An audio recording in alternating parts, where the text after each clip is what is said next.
Hi, and thanks for logging on to the Daily Dvar. And here's a brand new halacha for Wednesday, the 6th day of March. Here we go.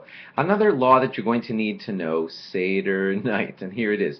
When you eat the karpas near the beginning of the meal, it's actually like way before the meal starts. Some of you will use parsley, some of you will use celery perhaps, some of you will use a potato. Whatever it is, you're going to dip it in salt water, representative of the tears that the Jews cried when they were in Egypt.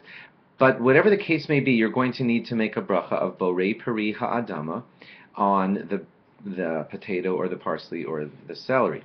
Now here's where it gets interesting. Later in the meal, also before the meal starts, you're going to need to eat the bitter herbs, which are also an adama, a vegetable from the ground.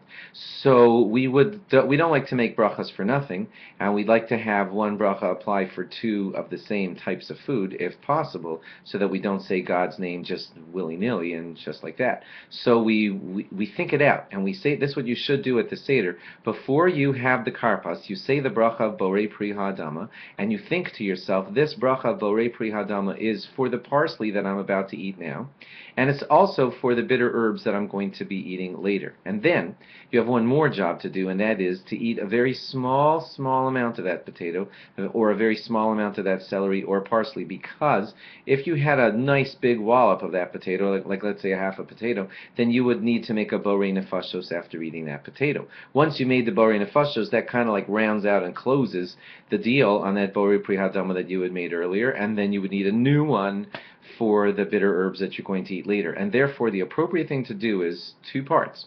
Before you make the bracha on your karpas, think that this borei pri hadama is for now and also for the bitter herbs, which I'll get to a little bit later. And also I'm having very little of the parsley now, so I can't make a borei nefashos because it's too little to say a borei nefashos on. That's the after bracha.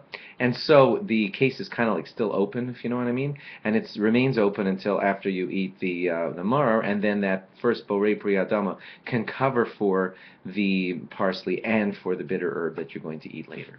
If I confused you, please clarify that with your rabbi, but I want to get that in 2 minutes and get you the gist of that law. Thanks for logging on. Log on again tomorrow for more. Bye-bye.